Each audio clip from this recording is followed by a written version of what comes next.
All right, so welcome everybody. This is Multifamily Passive Cash Flow for Life. We are a group of multifamily investors that represent about 6,000 units across the United States. And that's where we make all our money, really. And then we started this meetup about 4 years ago, maybe a little bit longer, just for our students. We started with 2 students and Nicole and I in Hula Hands over in Colombia, just at a regular table, whatever it is. And then we grew and grew and grew. And pre-COVID, we used to have a couple hundred, or 100 people downstairs. And then after COVID, we're kind of rebuilding the live one, but we've also got about 2,000 people on our meetup. So a lot of times they'll get the recording, they'll watch it afterwards or whatever it is.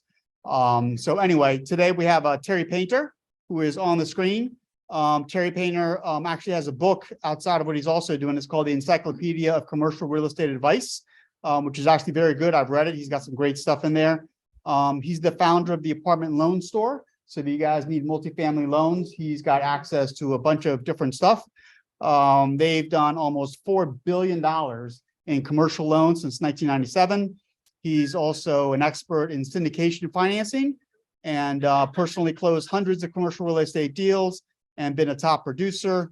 And he's also been listed on Forbes several times with articles. I think you sent me one and I'll share that with everybody else as well. And he's going to talk about interest rates, the state of the market, that kind of thing. Does that work, Terry?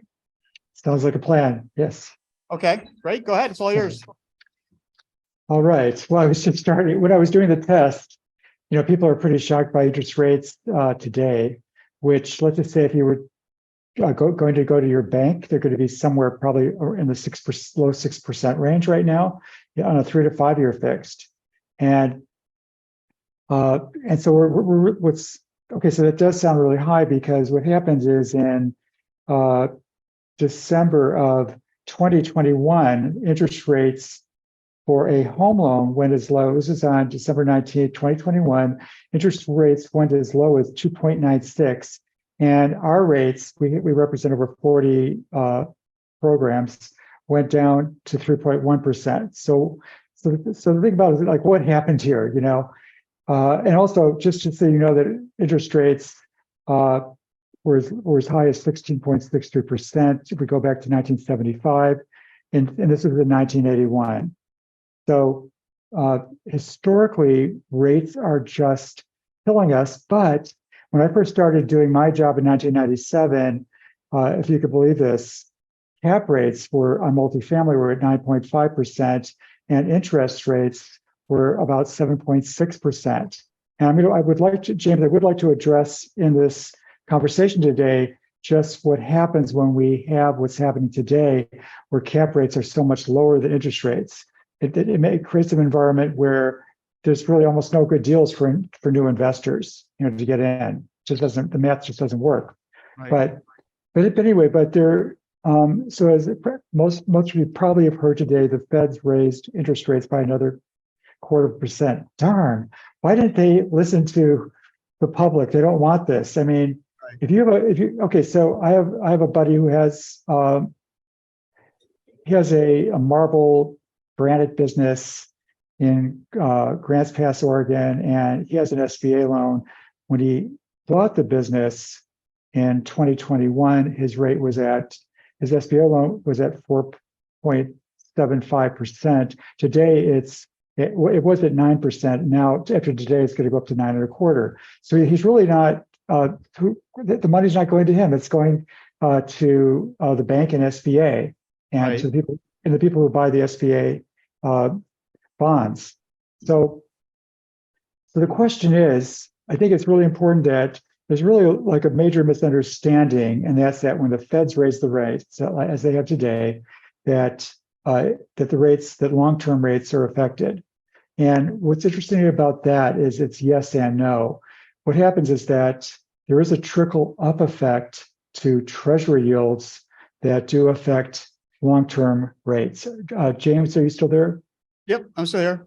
Okay, great. Okay, you're just you're really good at just holding the same position. So I thought you froze. Okay, so there is a indirect relationship to when the Feds raise the rates that long-term mortgage rates, we're talking about residential as well as commercial, go up. But in a sense, it doesn't happen automatically. It's not, there's a delay of probably as much as 2 weeks before the bond market, the treasury market is affected. And then you're going to find that that most of our rates are tied to the 10-year treasury yield. Even the federal home loan rate that a lot of banks tie into is tied to treasury yields. And so it's really the effect of treasury yields going up that affects interest rates. Now, what also happens is that when treasury yields go up, it's a double whammy because lenders know that their rates are going up, and then they perceive the risk as being greater. And so they actually add the spreads, they add more onto the spread. So what you have, for instance, I'm sorry to interrupt. Why is the risk greater? it's really, I think in my opinion, okay, I'm a member of the Oregon Bankers Association and the National Bankers Association. And so I have just this discussion with banks all the time. And it's just that as what happens is that when interest rates go up, then the debt service coverage ratio goes down. Right. And so it creates, there's an inversion there that just creates more risk for the lenders. But but the question is why, like for somebody who has not really great credit or they've had some financial problems, why even when they buy a car, do they get higher interest rates? The same thing is true at a bank. In fact, the feds actually regulate that if your credit isn't quite as good and you're not as strong financially, you do not get as good of a rate. You're not allowed to get as good of a rate at a commercial bank. Right. So anyway, but in, as I mentioned, in December, what happens? We have a index, which is like the 10-year treasury yield, and then the long-term rates, and then on top of that, there's a spread. So let's just say the index for the 10-year was 2.5%, and the spread is at 2.5%. Your rate's at 5%. So I think everybody understands that. Very simple math. But what's happening today is just that the feds, as you know, are raising short-term rates, which do trickle up to long-term rates, and their goal is to lower inflation. But just in my opinion, they're certainly putting a lot of burden on small business, on anybody who has a home equity line of credit, and certainly on investors. So the whole idea is to slow down the economy. The people are going to buy less, and the economy will slow down, and then inflation will come down. But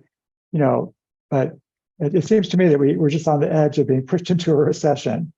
So I've lived through 3 recessions in the last 26 years, and even though unemployment is at just about its historical lowest in over 50 years, and the GDP is doing well, there's a lot of indicators. There's job growth and so on. But what we have now is a situation where because things are so expensive. And just what's happening with raising interest rates, I think that could push us into a recession. So anyway, who knows? Do you find that that as the interest rates go up in today's market, do you find that as the interest rates go up, you need a spread like you were talking about between an interest rate and a cap rate to make the deal work? And what we found anyway is that a lot of sellers are still thinking back when interest rates were at 3.5 or something like that. So they feel they should get a 5 cap on their sale. And now they haven't quite, some have caught up and said, okay, I get it. I'm going to have to sell like at a 7 or 7.5 or an 8 cap or something like that. But a lot of them aren't. They're still trying to get a 5 cap on their sale. Yeah, that's a very good point, James. What's happening is that, according to Moody Analytics anyway, there's a really lack of supply and demand, which is historically doesn't happen very often on the market as far as multifamily properties for sale right now. For one thing, sellers are smart. They know that they're better off hanging on to the property they have with the lower rate than exchanging into a property that's going to have a much higher rate. Also, they're very attached to those high prices, as you brought up, and they just don't really want to lower them yet. So what's getting so what's going to, in my opinion, what I think is just what I think my forecast is just that what's going to happen is that as we go into 2023, there's always people who have to sell. And if there's a recession, then things really tighten. But sellers, end up having to sell because of divorce, because there's a death, a partner needs to be bought out, and so on. Or they just need the money for something. So or they find a really hot property that they want to buy. There's always, and so what's happening though, what happens is that it just takes a while for property values to catch up with where the market is going to be in the future, because it's still stuck about 3 to 6 months to even a year back when appraisers are looking for comparables. They're looking at the last 2 years, which were the highest. Property values in the last 5 years went up by 37% according to CBRE. Wow. So you can imagine. So they have all these and in 2021 they soared, and in 2022 even more so. And then it wasn't until the very last quarter of 2022 that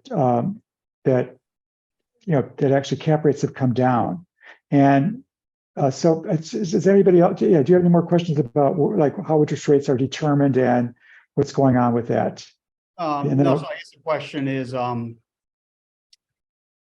just had it in my mind. Hold on. I guess what are interest? I'll think of it at some point. But what are interest rate? Like if I came to you, right, or anybody that's a newbie or whatever it is, came to you and said, I need to get a loan on this 10 unit in this area. It's a C-type property, and I need $1 million. What does the process look like? Okay, so if it's a refinance, is this a refinance or a purchase? I'll tell you in a moment. Purchase. Okay. So on a purchase, it doesn't. So right now I have rate sheets. I'll give you any of your viewers, if they want to go to our website, I'll give you the website at the end, where we have 8 different rate sheets that change daily. Okay, so you can look up and see what different rates are. But for instance, like right now, our regional banks have, just taking a look at today's rates for a 10-year fixed, we're looking at about 5.84 to 6% on a 10-year fix today from a regional bank. Now, right. Freddie Mac has the next best rate, but actually Freddie Mac can go down to on a 10-year fix, could depending on where the property is located, if it's a big market or small market and how much leverage, could go down as low as 5.35% today and as high as 6.77 if it's a very small market, a tertiary market, and it's high leverage. So they have, but if it's in a pretty good sized city and the leverage is, let's say, at 65% or lower, then you could get a very good rate from them. So it gives you some idea. But even like as I mentioned, at a community bank today, you're going to be looking at rates between 6 and 6.5%. And so what I wanted to really, go ahead. Is that a 10-year term with a 30-year amortization or 25-year amortization or? Yeah, so in your neck of the woods on the East Coast, it's probably going to be more of a 25-year amortization. All Freddie Mac loans are at a 30-year amortization, but let's just say with a regional bank, the amortization periods are 20 to 25 years. Where on the West Coast, they're more like 25 to 30 years. So, yeah. So, but one of the things that really is shocking to me is that when I started doing my job in 1997, mortgage rates were at about 7.6%, and cap rates were at 9.5% on multifamily. I started saying out at the very beginning. And today, we are seeing, my point being is that cap rates were higher than mortgage rates, which is really what we would want to see. Okay, so like even in 2003, let me have some notes on this. In 2003, cap rates were at 8% and interest rates were at 5.8 averaged 5.83%. Okay, cap rate's 8% versus interest rates 5.83%, and that's according. This is all data from Freddie Mac. Okay, so so in this case, in both of those years, up through 2003, roughly, interest rates were about 2% lower than cap rates. What that created is so that somebody could put 20, as little as 20% down on a loan, and they could actually, even though the rate was higher, but they were actually, man, my clients would get upset if they couldn't get at least a 10 cap sometimes, you know. And you remember those days? It's like, I wasn't there, but my partner was definitely through there. I remember. Okay, I remember your partner. She's been around for a while. Yes, and I'm not saying that you're old, but just that you have experience. And so it's like in my world. So we've gone to, like at my company, Apartment Law Store, we've gotten to a point where we're really questioning. I just had a staff meeting with my loan officers today. You know, what should we? You know, we're not really going to even take an application on a purchase right now unless we can lock the rate, unless it's a program that can lock the rate. And because what's happening is that we lost so many loans over the last year because by the time on so many programs that we have, because by the time we got to, if they either locked at closing or when documents are drawn, at loan approval or when documents are drawn, by that time the rates went up high enough that, like we just lost a loan 2 weeks ago because a $4 million purchase of a multifamily property in Armadillo, Texas. And they really do have armadillos there, by the way. I've seen them. Anyway, we lost that loan because the buyer, he applied for a $4 million loan, and a month later, this is really bad, but we can only lend him. We were trying to rush. My staff was trying to rush through this loan, but he drops $600,000 in proceeds in a month because rates went up enough.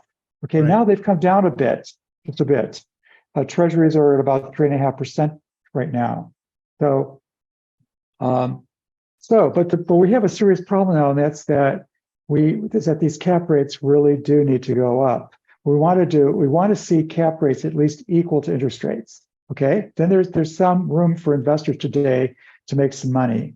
Otherwise, what's happening is that we're still seeing. I look at a lot of deals for my clients, and we're still seeing offering memorandums that show, actual numbers, and then they show pro forma numbers. And it's like, no, you can't do that now. You could do it in 2021 and 2022, sure, but not now because, as it is, my investors are getting, by the time they have to put, instead of the 20% down I was telling you about in 1997, 2003, 2007 even. I'm not 2007, but let's just say not too long ago, 2021, right. We could actually, now we're looking at having to put 40 to 50% down on a loan. So what's happening is that, so where they used to be able to make a cash on cash return back in 2003 of, let's say, at least 12%, today that's going to be between 2 and 4%, depending on how much you put down. So it's just terrible. I mean, but, where do you put your money? So what do you do? It's like, and so no, it doesn't make sense to buy a pro forma because, as one of my clients recently told me, and this is in my Forbes article, is that if I buy at today's prices, I'm going to be buying it what the property is going to be worth in 2 years. And that's if I can raise rents. And what I added to that when he said that is I said, well, we're having 6% inflation or greater right now. Us lenders, we always pencil in 3% for inflation, no matter what's going on with the economy. But is 3% even enough? So if you're only going to be getting a 2 to 4% return on your investment, what about inflation on expenses? But those are definitely going up. Taxes are always going to go up. Insurance, utilities, all that goes up. So garbage, everything goes up. And so it's kind of like wiping out your return. So no, you don't get to, as a seller today, sell potential numbers. It just makes you look kind of like a jerk, So as a lender, if somebody brought you a deal at, I don't know, a 5 cap, right? And that the interest rate they would qualify for is a 6 cap, would you do the deal, or you tell them, no, you can't do that? Well, if somebody's willing to put enough money down, there's always a loan for them. Right. Okay. Okay. But what we have to do is that we do have programs more on the West Coast and some, in the more Western regions where we could go down to a 1.2 debt service coverage. So Right. that means we can lend more money. Uh, Otherwise the standard is 1.25. But we're seeing like community banks, some of our regional banks that we network with throughout the country, actually what they're doing is very strange things to make smaller loans right now. What they want to do is they're saying, okay, we have a 1.25 debt service coverage, but they're going to throw in a debt yield onto that. And a debt yield is taking, I'm not going to go into that in detail, but it's basically making the lender absolutely bulletproof. So it's actually the loan amount, divided by the net operating income, or the net operating income divided by the loan amount. And so they're trying to make sure that they're going to be in a safe range on that. Also, we recently had a lender just like demand that there is that on a 12-unit property that there was a cost for on-site management, which is ridiculous. Nobody needs it on a property that's small. They don't need on-site management. I mean, just stuff like that. They do things we see them doing these tricks to kind of lower loan amounts. So, yeah. Okay. And then, I remember now the question that I was going to ask you before. So, Okay. a lot of these guys that bought properties in, 20, 21, 19, stuff like that, or they either got a bridge loan and it's coming due, or they got a 5-year term and it's coming due. And usually a lot of times when these guys underwrite their deals, they say, okay, I'm buying it at a 4 cap. I'm going to add 25 points a year, whatever it is. So I know that I can sell it at a 5.5 cap. And here's what my investors are going to get. Now, all of a sudden, they're coming to, wait a minute, interest rates aren't at 5, interest rates are at 6.5. It's wiping me out. I've got to bring money to the table to refinance. So do you think a lot of those are going to happen where they're just going to walk away and there'll be lots of foreclosures? There'll be all sorts of opportunities? Yeah, that's such a good point. And I mean, it's so important that you brought that up, because so one of my specialties is syndication. And I've been worried about what you've been talking about. Okay, because for instance, I have one of my youngest syndicators. He's really brilliant and he just got started. He's doing so well. He's only 24 years old and he has over $10 million in properties that he's syndicated. And he was looking, he brings stuff to us at times, but what I've been warning him about is that you just did this during the very best economic times that I've ever seen. Okay. And so, no, you can't promise, you're not going to be able to promise even a 6% preferred return. If any of you, as far as we don't really know, we could deliver that. And the most important thing and I'll answer your question in a minute, but the most important thing is actually to not overpromise and underdeliver if you're bringing investors. What you want to do is, so let's just say interest rates are going to be high throughout 2023 and into 2024 a bit, but they will come down a bit at some time, but what you really want to do is have investors put their money in, but you really cannot, on a value-added project anyway, start paying them a preferred return until the property is able to afford that. They're going to be A-level investors are going to get paid first anyway, but it is a much higher risk today. And the numbers are, this cap rate, interest rate equation is really messing it up as far as what you could sell to investors, as you could imagine. Now, what was I think I might have lost your, there'd be a lot of, I think there are going to be some foreclosures from bridge lenders, because a lot of times the bridge lenders we work with won't even do a loan unless we could pretty much ensure that we can do the takeout. They really want to keep their money moving, So they're willing to also do some expensive extensions. Community banks who also do value-added deals, they're going to just have to hang in there for a while and keep doing extensions. I think we're going to see that. I mean, a bank with the regulators could extend a loan for up to a year probably, with redoing it every quarter. Right. So I think there's going to be, the last thing anybody wants to see is a lot of foreclosures. So I think everybody's going to be working with everybody during this time. Right. But yeah. Interesting. So, yeah. But we are in a situation for those guys who, we just recently we have one of my loan officers has uh, roughly a $30 million purchase on a brand new building in Miami. It's mixed use, it's beautiful. But what happened is that just by, we found him a program we could lock at closing.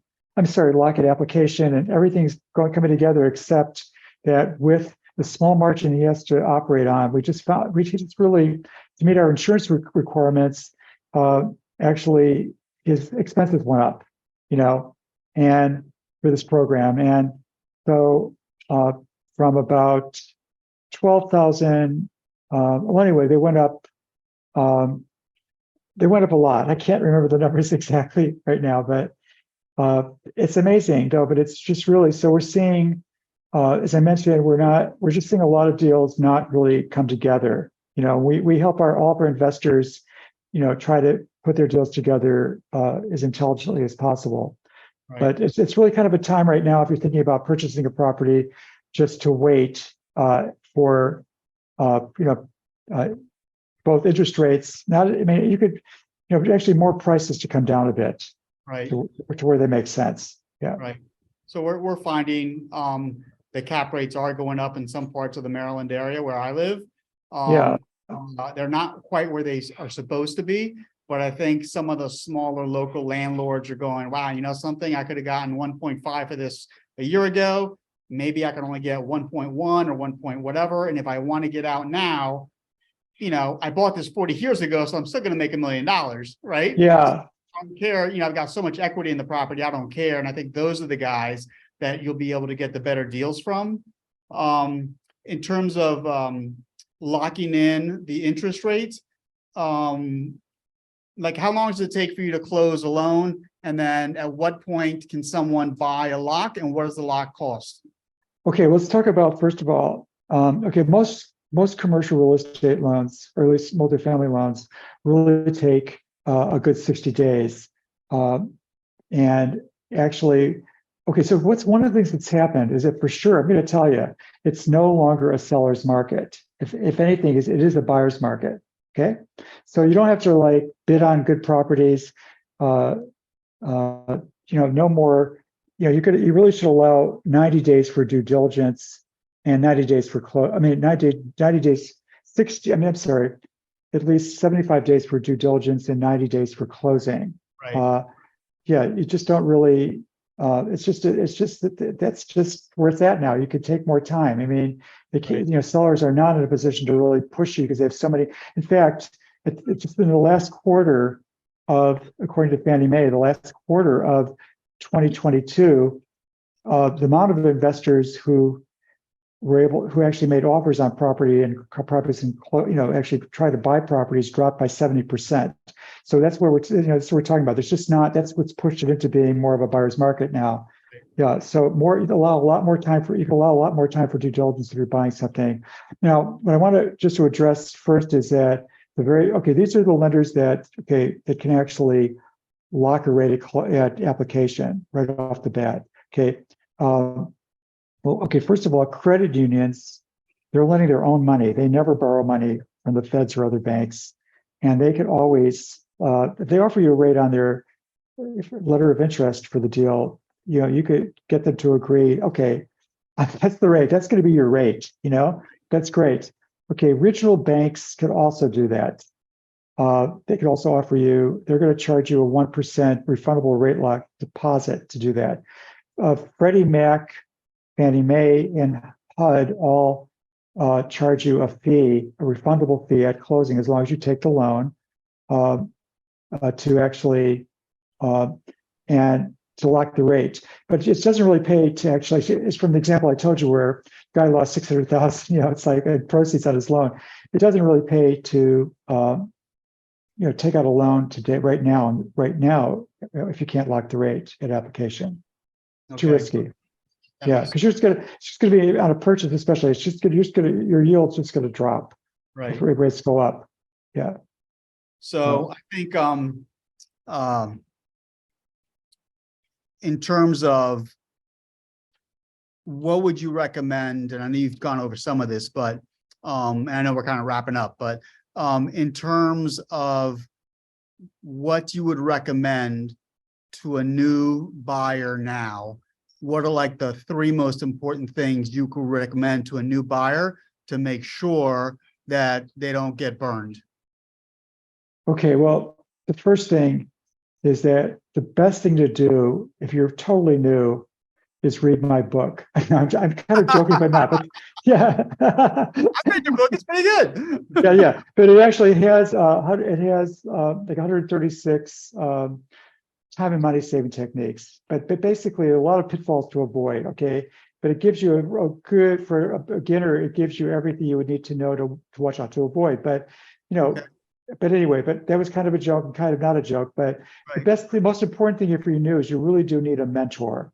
I Right. would bring in somebody who has experience, and cut them in a little bit on the property. Or, if you to get a loan right now, it's much easier if you and to also convince if it's a listed property to convince a broker to make a loan to somebody who doesn't have experience. Mhm. I mean, to not make a loan, but to sell the property, it's if you have somebody who does have experience you could bring on board, that's much better. So Right. that's number one, is bring somebody with experience who could watch your back, because otherwise, what happens when you're new is that it's just like any relationship, it goes through the courtship phase where everything looks so great and you want to, and then somewhere along the line, it proceeds to the getting to know you phase. And that's the phase where a lot of newbies do not spend enough time. And that's actually doing their underwriting and due diligence. And you need to actually have all the real numbers. Don't sign in your purchase agreement, make sure that the clock doesn't start ticking until you get the financials in from the seller. Mhm. That's really important because so actually doing your due diligence and not taking shortcuts is really important. Not buying, number two is actually not buying a property based on looks or based upon whether you would. A lot of newbies think, well, this property is going to, they think, well, this property is a good looker, or maybe it's not such a good looker, but anyway, but they're never going to live in it anyway. So, just buy it based upon what the numbers say. Lastly, this is the most important thing for everybody, but also for newbies, is that where newbies get really stuck is that they know about value adds.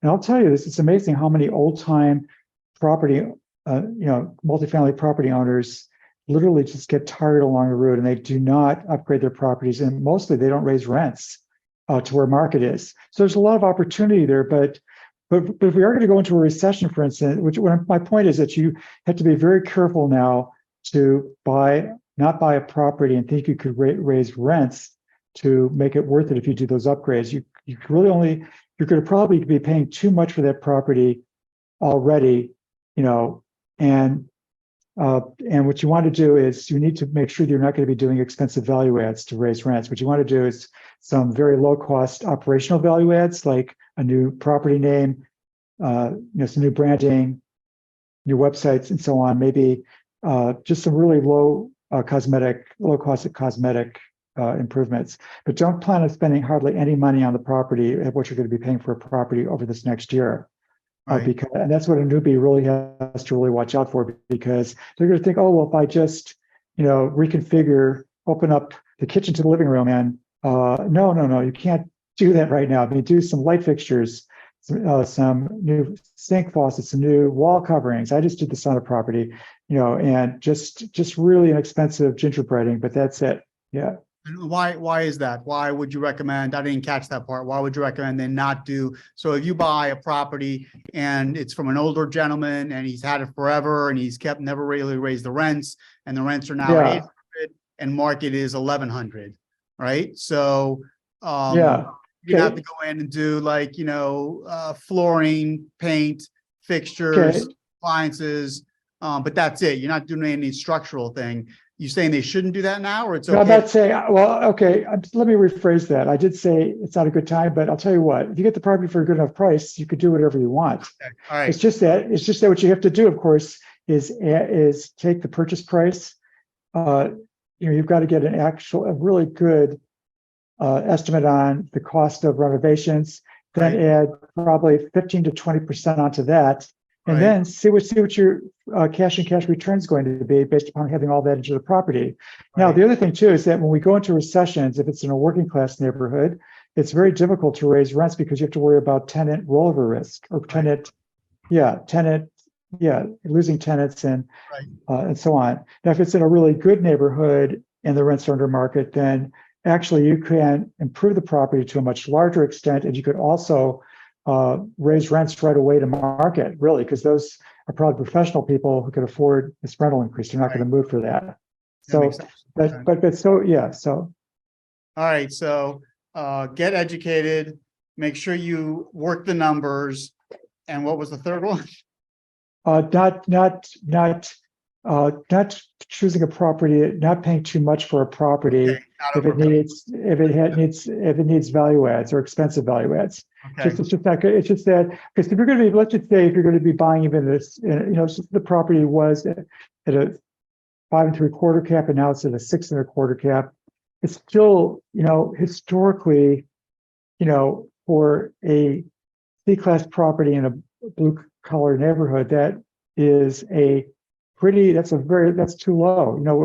What we're seeing is, it's, the cap rate is still too low. So if you're going to be paying that much for a property, then you're going to have to, the rents are market, I understand, but in a blue collar neighborhood, it's not as easy to raise rents quickly. Don't assume that as every lease turns over, that right, you could just raise, if we go into a recession, that you could just suddenly raise rents. right. That makes absolute. So, Anybody have any questions? Okay, tell me and I'll tell him because he can't hear you. Have you or him seen any rents go down ever? So I know my answer, but you're the expert. So have you ever seen rents go down? well, what I've seen more of is a lot of rental concessions Right. being having to put in when rents, when we go, when the coronavirus hit. I just as an example, I had a brand, because we had done a construction loan in Eugene, Oregon. It was maybe a $26 million loan, a large project. And anyway, so it was a beautiful Class A, just luxury property, and they actually brought these rents up to a little bit above market because there was nothing this nice, and they would have gotten that. But with the coronavirus recession and people not even going out to look at properties because they were afraid of getting virus, and that sort of thing, then yes, these rents, when they started leasing before coronavirus, in late 2019, then we were fine. They were fine. But when they went into the by April, May of 2020, Right. 2020, it was a problem. And actually rents did come down for them to lease it. Plus they had to do a lot of concessions, and then they burned all that off now. Property's doing great. But anyway, but yeah, the thing that's the most difficult to remember if you're young, sorry, I'm not, I look very young, I realize that, but I've been doing this so long, and it's that we go through these economic cycles, and people, we just went through what I would call the hyper supply phase, and where prices were, just hit their very top. We also had, right in 2021 and 22, combined rental properties went up by 20%. So at that point, nationally, so what happened is that people are pushed now to their limit. A good property manager is not going to rent to somebody who, ideally, you want their income to be 2/3 of their rent to be 1/3 of their income. And so now we're seeing people, have their rent at half of their income, and that's risky. So, it's really, so for a really nice so yes, rents are, Fannie Mae is projecting rents to be at 1.5% in 2023 on their outlook. I think they could easily go up to 3%, but not much more than that, in 2023. And but we always go through these cycles. If we go into a recession, then if you consider that all the concessions that have to be given, then we do see rents go down. Yeah. Which makes sense. I mean, if you give somebody a 1 month concession, you've basically lowered your rent for the next several months by 10%. Yeah. Right? Yeah. Any Yes. other questions? Comment on this question together. So in a scenario where you have this multi-unit in a high area where, they're renting to a tenant, you decide to go through the procedures and all of that, you say you're gonna Airbnb this unit inside this multi-unit that you have in this area, but it's, how, is that something that you have done? Or have experience, that you can share? So do they make loans on Airbnbs? Harry, how do you put that question? He's asking like, let's say that you have all the units rented and you designate this one unit for Airbnb. Right. What is your question? Yeah, It's okay.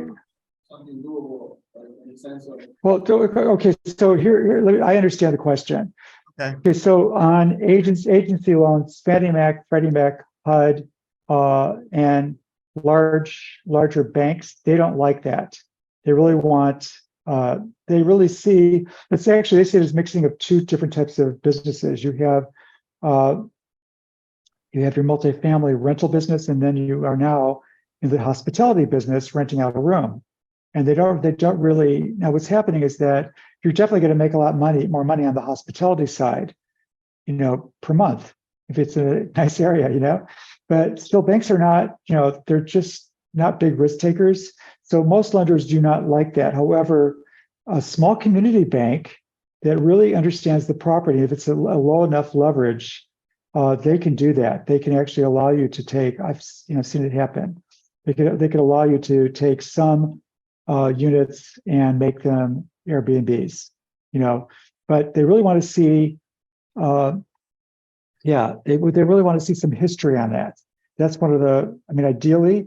And so, where do you get that history? You've got to start somewhere. So it's not, but I would talk to some small community banks. Now, one of the things I do want to bring in is that because of what happened with the bank failures, those 3 bank failures last week, is that banks are tight. Community banks are tightening even more, which is actually good for my business because we could do things. We're not regulated in the same by any, we just don't have regulators. Regulators are really having to tighten now on all banks. And even I was really shocked when I looked at a report that showed some of the larger banks like US Bank are actually got hurt just because they bought they had so much money sitting there, they put it into treasury bonds. Yeah. And then and municipal bonds. And then what happened is that they show the value of those bonds of what they paid for them a long time ago. And now because somebody could buy a bond at much higher yield, those Right. bonds they can't sell them for that. So that's what happened. Actually, it was a big part of why Silicon Valley Bank failed, is that they also had they had to when some people started, when there was a run on the bank, they had to liquidate. The only thing they could liquidate were these bonds that were actually worth less than Right. they showed on the balance sheet. And so what's happening now is that a lot of banks are having to. It's not that they were lying; they really did pay that much for the asset, but as you know, assets are only really worth what they're worth today. Now they're worth less, and so now when they put the lesser amount, their loans, their net worth to loan ratio has changed. Not Right. favorably. So the feds are all over that. And so it's going to be more stringent to get a loan at a community bank. On the other hand, loans that are securitized are, that part has not really changed. Yeah. Okay. Not really affecting us. Yeah. I've got one question. Now that it's a buyer's market and interest rates are up at the same time, seems like seller financing is becoming more common. Are there any loan products that mesh with seller financing if the seller's getting to the second position? Or Yeah. There's really the only loan products that do today are bridge lenders, where they will allow, they're really expensive right now, but they'll allow an owner carry second, and that's what I think you're asking about. Now, basically, high leverage is the biggest risk to any lender. So the more skin you have in the game, the lower the risk. So community banks do not allow a second unless they do it themselves. Fannie Mae and Freddie Mac have a program where they can do it themselves, but they don't allow that either. And so if you want to get, like the very best quality financing, they're not going to allow a second. But it is a good time.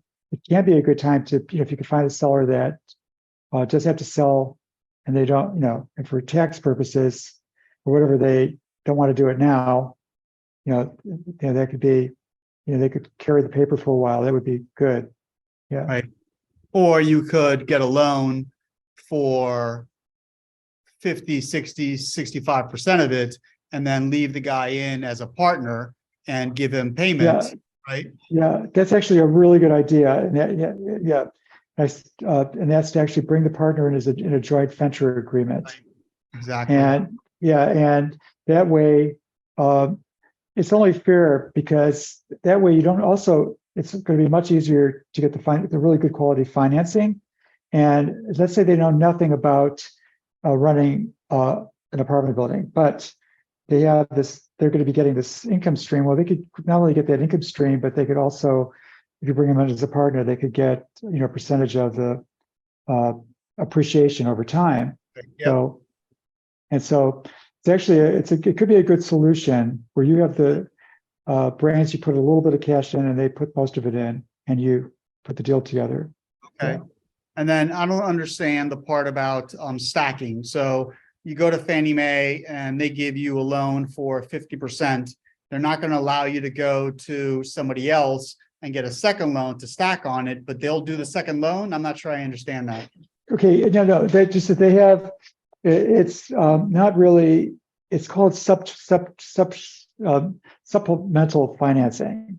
Okay, so after with Fannie and Freddie, after a year, you can if it could go up to 75% loan to value, you could apply for a second with them.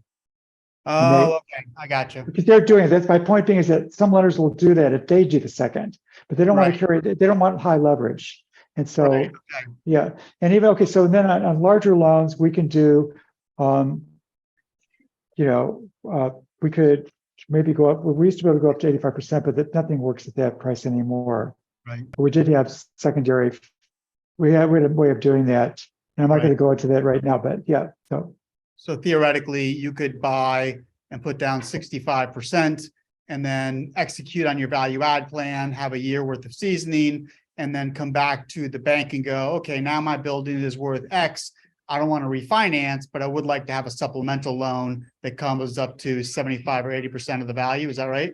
Yeah, you're not at a commercial bank. They might go up to 75%, but as long as you're not taking cash out, community banks do not like cash out. Right. As long as but they could, they could possibly add a second, or if you need some more improvements, it's going to have to be for a reason. They want the money to go into the property. Yeah. Right. Awesome. All right, that makes sense. Yeah. Do they do loans based on credit, or they do it based on the asset, or they do it based on both? Did you hear that part? No, not exactly. Do you, when you underwrite a property, do you underwrite it based on the property or on the buyer's credit or on both? Okay. Well, okay. So in my book, I have 7 pre-qualifications that all commercial loans have. And I'm not going to go through in detail, but you have the quality of the borrower, which is now number 1 since the Great Recession. It used to be the quality of the property or the income of the property, and then the quality of the property where it's located. But then, but you have the quality of the borrower, then the location of the property, where that's at, because a lot of lenders only lend in their own backyard. They like larger cities. Okay, so you have location, then you have the income of the property. So all these have to qualify. You also have the quality of the tenants. Are they paying the rent on time? If it's or there's some, they're going to look at a credit loss report. Are they, some not paying? You have the quality of the leases. Are too many on month to month? And then you also have the quality of the physical quality of the property too to look at. So you have all these pre-qualifications, and you've mentioned 2 of them. But as far as the borrower goes, that we look at credit, net worth to loan ratio, post-closing liquidity, and we also look at experience. Okay. All right. So you could combine that. Like if you're going to get a loan for $1 million, but you don't have a net worth of $1 million. You can partner with somebody that can just come in and say, Yes, I'm worth $1 million. And if you have no experience and the bank wants experience, you could partner with somebody else that has experience. And then between the three of you, you could kind of put yeah, them together.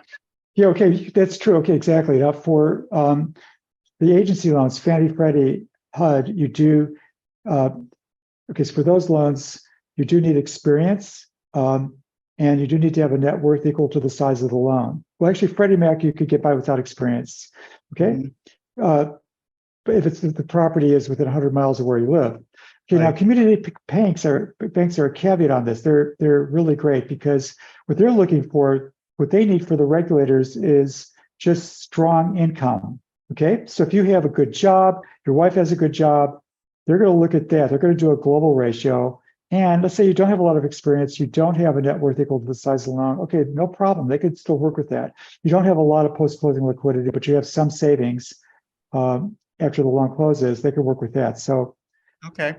yeah, credit. Yeah. So And what about, I know people want that W-2 because it's, always coming in kind of thing. What about people that are self-employed? What do they bring? Like 3 years worth of taxes to make sure that the person sees, okay, you've consistently been making X amount of dollars, or if you're self-employed, you're too risky.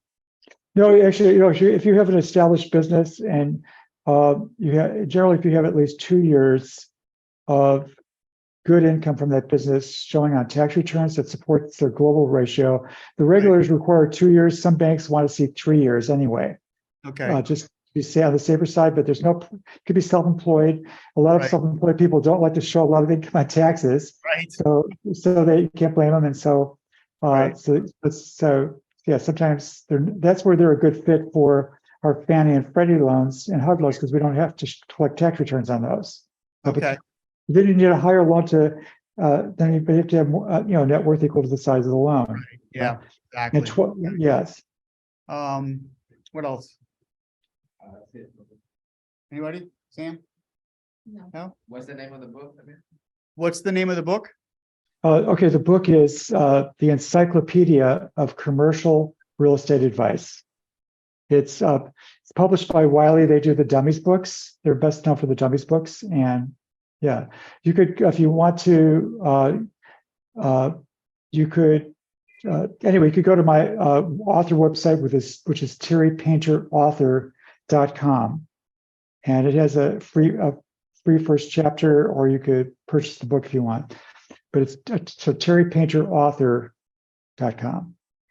And what we'll do is we'll put that link in the email with the replay when we send it out, so everyone will have it. Okay, yeah, and then just to keep up on, I do have a variety of interest rates on our website. We actually even have community bank and large bank and Fannie, Freddie. We don't have credit unions, but we have, we do have a lot of multifamily loan programs just alone. So you could go to our Okay, so we can website. put the link to the apartment loan store on the email. Yeah, which you'll be able to click. there's 8 rate sheets on that alone. Yeah. Okay. Awesome. Okay. Where are you, by the way? Are you in the Caribbean? Yeah, yes, I am. Yeah, just I'm going back. Yeah, I'm in the Caribbean. For my wife and I have a winter home in the Dominican Republic, but I have to go back twice in the next, like over March, at the end of March, and then in April. So to Oregon, which is where my other home is. So yeah, yeah.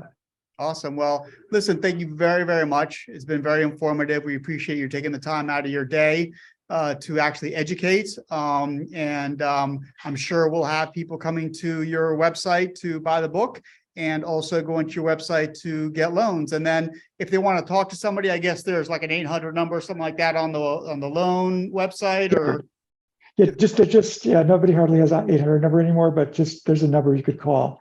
okay. For sure. Yeah, or you could fill out a form if you want us to call you. Yeah. Okay, So perfect. okay, well, thanks for the opportunity. I enjoyed talking to everybody. Thanks. Great. Thanks, Terry. Have a great rest of your day. Take care. Yeah, you too. Bye-bye. Bye.